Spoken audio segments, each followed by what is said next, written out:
Hello friends, welcome to my YouTube channel. അപ്പോൾ ഇന്ന് ഞാൻ വന്നേക്കണത് ഒരു ഹെയർ സിറം ആട്ടോ, ഹോം മെയ്ഡ് ഹെയർ സിറം ആയിട്ടാണ്. അപ്പോൾ അത് നമുക്ക് എങ്ങനെ ഉണ്ടാക്കാമെന്ന് അത് നോക്കാം കേട്ടോ. അപ്പോൾ ഞാനൊരു ബൗൾ എടുത്തിട്ടുണ്ട്, അതിലേക്ക് ഞാനൊരു 1.25 ഗ്ലാസ് വെള്ളം എടുത്തിട്ടുണ്ട് കേട്ടോ. ഇതിപ്പോൾ ഞങ്ങളുടെ 3 പേരുടെ തലയ്ക്ക് വേണ്ടിയിട്ടാണ് ഞാൻ എടുത്തേക്കണത്. ഞങ്ങൾക്ക് 3 പേരുടെ ഹെയറിൽ അപ്ലൈ ചെയ്യാൻ വേണ്ടിയിട്ടാണ് എടുത്തേക്കണത്. അപ്പോൾ അത് നന്നായിട്ട് ജസ്റ്റ് ഒന്ന് ചൂടാകുമ്പോൾ ഞാനൊരു 3 ലീഫ് കറിവേപ്പില എടുത്തിട്ടുണ്ട് കേട്ടോ. തണ്ട് കറിവേപ്പില എടുത്തിട്ട് അത് അങ്ങനെ തന്നെ ഇടുക കേട്ടോ. ഞാനത് ചീന്തിരുന്നില്ല. കറിവേപ്പില തണ്ട് നമ്മുടെ ഹെയറിന് ഭയങ്കര നല്ലതാട്ടോ. നമുക്കിപ്പോൾ ഗൂഗിളൊക്കെ ചെയ്ത് നോക്കിക്കഴിഞ്ഞാൽ നമുക്കറിയാൻ പറ്റും, കറിവേപ്പിലയുടെ ഇല പോലെ തന്നെ തണ്ട് നമ്മുടെ തലയ്ക്ക് നല്ലതാണ്. എന്നിട്ട് ഞാൻ വീണ്ടും ഞാൻ ആദ്യം ഒരു ഗ്ലാസ് വെള്ളം എടുത്തിട്ട് അതിന് ശേഷമായിട്ട് ഞാനൊരു അര ഗ്ലാസ് ഇല്ല, ഒരു 1/4 ഗ്ലാസ്, അങ്ങനെ 1.25 ഗ്ലാസ് വെള്ളം ഒഴിച്ചത് കേട്ടോ. അത് കഴിഞ്ഞിട്ട് ഞാനൊരു 2 ടീസ്പൂൺ ഉലുവ ഇട്ട് കൊടുത്തു കേട്ടോ. ഉലുവ നമ്മുടെ ഹെയർ ഗ്രോത്തിന് വളരെ നല്ലതാണ്. ഞാൻ ഡെയിലി യൂസ് ചെയ്യണ എണ്ണയിൽ ഞാൻ യൂസ് ചെയ്യണ ഒന്ന് തന്നെ കേട്ടോ ഉലുവ എന്ന് പറയുന്നത്. ഞാൻ മുന്നത്തെ വീഡിയോയിൽ പറഞ്ഞിട്ടുണ്ടായിരുന്നു, ഞാൻ ഡെയിലി വീഡിയോ കണ്ടറിയാം, അതിൽ ഞാൻ ഡെയിലി ഉലുവ എണ്ണയാണ് ഞാൻ എപ്പോഴും തലയിൽ യൂസ് ചെയ്യുക കേട്ടോ. അപ്പോൾ നമ്മൾ അതും ചെയ്ത് കൊടുത്തു. അപ്പോൾ നന്നായി തിളയ്ക്കണം. ഇങ്ങനെ കുറച്ച് തിളയ്ക്ക് വരുമ്പോൾ നമ്മൾ ഇതിൽ ഓയിൽ ഒഴിച്ച് കൊടുക്കണം. നമ്മൾ തല ഡ്രൈ ആവാതിരിക്കാനാട്ടോ. ഉലുവ തേച്ച് കഴിഞ്ഞാൽ നമ്മുടെ ഹെയർ ഏകദേശം ഷാമ്പു ഇട്ട പോലെയാണ്.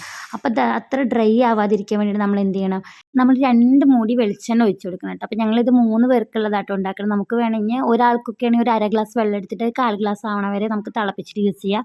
ഈ നല്ല ലോങ് ഹെയർ ഒക്കെ ഉള്ളവരാണെങ്കിലും അത്രയൊക്കെ മതിയാവും കേട്ടോ. അങ്ങനെ 1/2 ഗ്ലാസ് അല്ലെങ്കിൽ 1 ഗ്ലാസ് ഒക്കെ മതിയാവും. ഞങ്ങൾ 3 പേരായിട്ട് യൂസ് ചെയ്ത് വറ്റി വരുമ്പോൾ ഒരു 3/4 ഗ്ലാസ് വെള്ളം. അപ്പോൾ ഞങ്ങൾ 3 പേരായിട്ട് യൂസ് ചെയ്യുക. ഓയിൽ നമ്മളപ്പോൾ ആവശ്യത്തിനനുസരിച്ച് മാത്രം ഒഴിച്ചാൽ മതി. ജസ്റ്റ് ഒന്ന് നമ്മുടെ മുടി ഡ്രൈ ആവാതിരിക്കാൻ ഞാനൊരു 2 മൂടി കോക്കനട്ട് ഓയിൽ തന്നെ കേട്ടോ ഒഴിച്ച് കൊടുത്തത്. അത് ഒഴിക്കുക, എന്നിട്ട് നമ്മൾ നന്നായിട്ട് ഇളക്കുക കേട്ടോ. എന്നിട്ട് നന്നായി തള വരുന്നുണ്ടോ നോക്കണം. തള വന്നു കഴിഞ്ഞ് കഴിഞ്ഞാൽ നമ്മൾ കുറച്ച് ചായപ്പൊടി ഇട്ട് കൊടുക്കണം. ചായപ്പൊടി പറയുമ്പോൾ ഭയങ്കര മിനിമലായിട്ട് ഇട്ട് കൊടുക്കണം കേട്ടോ. മിനിമം ഒരു ഒരു 1/2 ടീസ്പൂൺ പോലും വേണ്ട, ഒരു 1/4 ടീസ്പൂണിൻ്റെ ഒക്കെ ഒരു തുണ്ട് നമ്മൾ ഇട്ട് കൊടുക്കുക കേട്ടോ. ചായപ്പൊടി ഇടുന്നത് എന്താ വെച്ച് കഴിഞ്ഞാൽ നമ്മുടെ മുടി ബ്ലാക്ക് കളർ ആവാനും പിന്നെ നമ്മുടെ ഡാൻഡ്രഫൊക്കെ പോകാൻ വേണ്ടിയിട്ട് ഭയങ്കര യൂസ്ഫുൾ ആട്ടോ ചായപ്പൊടികൾ. കാപ്പിയല്ല, ചായപ്പൊടി നമ്മൾ സാധാരണ ഹെയർ ഗ്രോത്ത് വീഡിയോ ചെയ്യണവരൊക്കെ നമ്മൾ കണ്ടിട്ടുണ്ടാവും. നമ്മൾ യൂസ് ചെയ്യണ ഒന്നാണ് ചായപ്പൊടി എന്ന് പറയണത്. നല്ല ഹെയർ ഉള്ളവർക്കും അല്ലെങ്കിൽ കുറച്ച് ഹെയർ ഉള്ളവർ ഡൈയുടെ പകരമൊക്കെ യൂസ് ചെയ്യാറുണ്ട് കേട്ടോ ചായപ്പൊടി. അപ്പോൾ നമ്മൾ നന്നായി ചായയിൽ തിളപ്പിച്ചതിന് ശേഷം അത് മാത്രമായിട്ട് വേണമെങ്കിൽ നമുക്ക് യൂസ് ചെയ്യാം. ഇതാകുമ്പോൾ നമുക്ക് എല്ലാതും കൂടിയിട്ട് യൂസ് ചെയ്യുമ്പോൾ കുറച്ചും കൂടി ബെനിഫിറ്റ് കൂടുതൽ കിട്ടും കേട്ടോ. നമ്മളിത് ഓരോന്ന് യൂസ് ചെയ്യുന്നതിനെക്കാട്ടിൽ ഇത് 3ഉം കൂടിയിട്ടാകുമ്പോൾ 3ൻ്റെ ബെനിഫിറ്റ് നമുക്ക് ഒരുമിച്ച് കിട്ടും. അപ്പോൾ ഇത് നന്നായി തിളച്ച് പറ്റുമ്പോഴത്തേന് നമുക്ക് ഞാനിപ്പോൾ ചേർക്കണം നിൽക്കുകയാണ് കേട്ടോ. ഞാൻ വളരെ കുറച്ചായിട്ട് ചേർക്കണുള്ളൂ. കുറച്ച് ചായപ്പൊടി മാത്രം ചേർത്തിട്ട് അത് നന്നായി. അപ്പോൾ അതിൻ്റെ കളറൊക്കെ മാറട്ടെ. ആദ്യം ഒരു യെല്ലോ ഷെയ്ഡാണ് ഉണ്ടാവുക. അതായത് നമ്മുടെ ഉലുവ ഇതാക്കുമ്പോൾ അതിൻ്റെ ഒരു യെല്ലോ ഷെയ്ഡായിട്ടുണ്ടാവുക. അത് കഴിഞ്ഞ് നമ്മൾ കാപ്പിപ്പൊടി ഇട്ട് കൊടുക്കുമ്പോൾ നമ്മുടെ കാപ്പിയുടെ ഒരു ഇതും പിന്നെ കറിവേപ്പിലയുടെയും വെളിച്ചെണ്ണയുടെയും ഒക്കെ ഒരു നല്ലൊരു മണം വരും കേട്ടോ. വേണം നമുക്കത് അടച്ച് വെച്ചിട്ട് വറ്റാൻ വേണ്ടി വെയിറ്റ് ചെയ്യാം. ഞാനത് അത്ര നേരം ഒന്നും വെയിറ്റ് ചെയ്യണില്ല. അപ്പോൾ ഇങ്ങനെ ആക്കുമ്പോഴത്തേനും നമ്മുടെ ഈ സിറം ഏകദേശം റെഡി ആയി കഴിഞ്ഞിട്ട്, ഏകദേശം എല്ലാം കംപ്ലീറ്റ് ആയി. ഇനി നമുക്കത് ചൂടാറിയതിന് ശേഷം യൂസ് ചെയ്യാം കേട്ടോ. ഇത് നന്നായി വറ്റിയതിൻ്റെ ശേഷം നമുക്ക് എന്ത് ചെയ്യുക, ഗ്യാസൊക്കെ ഓഫ് ചെയ്തതിൻ്റെ നന്നായി ചൂടാറിയതിൻ്റെ ശേഷം നമുക്കിത് അരിച്ച് അതിട്ട് ഉലുവൊക്കെ പിഴിഞ്ഞിട്ട് നമുക്ക് അരിച്ചെടുക്കാം കേട്ടോ. എന്നിട്ട് നമുക്ക് യൂസ് ചെയ്യാം. അപ്പോൾ ഇത് നന്നായി തണുത്തന്നെ കേട്ടോ. നന്നായി തണുത്തതിൻ്റെ ശേഷമാണ് ഞാനിത് എടുത്തത്. കാരണം നമ്മുടെ ഹെയറിൽ യൂസ് ചെയ്യണതല്ല, ഒട്ടും ചൂടില്ല. ഓയിലൊക്കെ ആണെങ്കിൽ നമുക്ക് ലൈറ്റ് ചൂടിൽ തേക്കാം. ഇതിപ്പോൾ സിറം പോലെയല്ല, അപ്പോൾ നമ്മൾ ഒട്ടും ചൂടില്ല അതെടുത്തു. എന്നാലും ഞാൻ മുടിയത്തെ കെട്ട് വരെടുത്ത് തട്ടി. ഇതാണ് നമുക്ക് ഏറ്റവും ബുദ്ധിമുട്ടുള്ള പണി. നിങ്ങളുടെ വീട്ടിൽ ഇങ്ങനെയാണെങ്കിൽ പറയണം കേട്ടോ.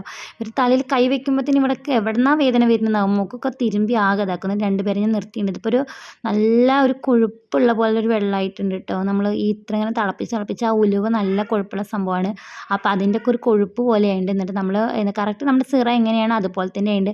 2 പേരുടെ തല ഞാൻ കുറേ നേരം കഷ്ടപ്പെട്ട് വേറെ എടുത്ത് വെച്ചേക്കാം കേട്ടോ. ഇതിപ്പോൾ നമുക്ക് കണ്ടാൽ തന്നെ അറിയാം, ഇവർ 2 പേരെ ഹെയർ 2 ടൈപ്പാണ്. ഒരാളുടെ കുറച്ചും കൂടി മൂത്ത ആളുടെ കുറച്ചും കൂടി ഉള്ളിലുള്ള നല്ല കനമുള്ള ഓരോ മുടിയായിരിക്കും, നല്ല കനമുള്ള മുടിയാട്ടോ അവളുടെ. രണ്ടാമത്തെ ആളുടെ ആണെങ്കിൽ അത്ര ഉള്ളില്ലെങ്കിലും ഒരു ചെമ്പ കളറിൽ പെട്ടെന്ന് പൊട്ടിപ്പോണ പോലത്തെ മുടിയാണ് 2 പേരുടെ. 2 പേരല്ല, ഒരാളുടെ അങ്ങനെയാണോ, ഒരാളുടെ നല്ല മുടിയാട്ടോ. പെട്ടെന്ന് പൊട്ടാതെ മുടിക്ക് നല്ല കനമുള്ള മുടിയാട്ടോ ഫസ്റ്റത്തെ ആളുടെ. അപ്പോൾ ഞാൻ ആളുടെ നെറുകയിലും ഞാൻ ഓൾറെഡി ഓയിൽ എങ്ങനെ ഞാൻ അപ്ലൈ ചെയ്യാന്നുള്ള വീഡിയോ ഇട്ടുണ്ടായിരുന്നു കേട്ടോ. അതുകൊണ്ടാണ് ഞാൻ ഡീറ്റെയിൽ ആയിട്ട് മസാജിങ് ഒന്നും കാണിക്കാത്തത്. ഞാൻ ഹെയറിലൊക്കെ നന്നായി കറക്റ്റായിട്ട് മസാജ് ചെയ്യാനൊന്നും അറിയില്ല. എന്നാലും എനിക്ക് അറിയണ പോലെയൊക്കെ ഞാൻ സൈഡിലും നെറുകയിലും പിന്നെ നമ്മുടെ സ്കാൾഫിലൊക്കെ നന്നായിട്ട് തേച്ച് കൊടുത്തു കേട്ടോ. അതേപോലെ അത് കഴിഞ്ഞിട്ട് ഞാൻ ചെറിയ ആൾക്കും തേച്ച് കൊടുത്തു. 2 പേര് തേച്ചതിന് ശേഷം ഞാൻ എന്തായാലും ഇപ്പം തല വാഷ് ചെയ്യണില്ല കേട്ടോ. ഇത് ജസ്റ്റ് ഒന്ന് നമ്മൾ തല നന്നായി നനയില്ല, കുളി കഴിഞ്ഞ് വരുന്ന പോലെ ഇതൊന്നും തേക്കുമ്പോൾ നനയില്ല കേട്ടോ. ഞാൻ കുറച്ച് നേരം വെച്ചതിന് ശേഷം ജസ്റ്റ് ജസ്റ്റ് ഒന്ന് ഡ്രൈ ആകുമ്പോൾ ഞാൻ അവരെ മുടി നന്നായി ചീന്തി കെട്ടി വെക്കുകയായിട്ട് ചെയ്യാം. നമുക്ക് ഇത് വേണമെങ്കിൽ രാത്രി എന്തെങ്കിലും അപ്ലൈ ചെയ്തതിന് ശേഷം നമുക്ക് കടന്നുറങ്ങി നേരം വെളുക്കുമ്പോൾ കുളിക്കുക അങ്ങനെയൊക്കെ ചെയ്യാം കേട്ടോ. അതും നല്ലതാണ്. അപ്പോൾ എല്ലാവരും ഒന്ന് ട്രൈ ചെയ്ത് നോക്കുക. നല്ല നല്ല ബെസ്റ്റ് സിറം തന്നെ പറയാൻ പറ്റും. വീക്കിലി നമുക്ക് 2 ടൈംസ് അല്ലെങ്കിൽ ഡെയിലി യൂസ് ചെയ്യുന്നതുകൊണ്ട് നമുക്ക് കുഴപ്പമില്ല. കാരണം ഇതിൽ നമുക്ക് കെമിക്കലൊന്നുമില്ല. എന്താ ഉലുവ, കറിവേപ്പില, പിന്നെ ചായപ്പൊടി, ഇതൊക്കെ നമ്മുടെ തലയിൽ വേണ്ട, അത്യാവശ്യം വേണ്ടതാണ്. നമ്മൾ സാധാരണ ഓയിൽ യൂസ് ചെയ്യണ പോലെ നമുക്കിത് വേണമെങ്കിൽ ഡെയിലി രാത്രി ഇത് യൂസ് ചെയ്തതിന് ശേഷം നമുക്ക് അങ്ങനെ വേണമെങ്കിൽ ചെയ്യാം. അല്ലെങ്കിൽ നമുക്ക് വീക്കിലി 2 ടൈംസോ മന്ത്ലിയോ അങ്ങനെയൊക്കെ വർക്ക് ചെയ്യണവർക്ക് അങ്ങനെ വേണമെങ്കിൽ ചെയ്യാം. അപ്പോൾ എല്ലാവർക്കും ഇഷ്ടമായി വിചാരിക്കണം. സപ്പോർട്ട് ചെയ്യുക, സബ്സ്ക്രൈബ് ചെയ്യുക, ഷെയർ ചെയ്യുക. ബൈ.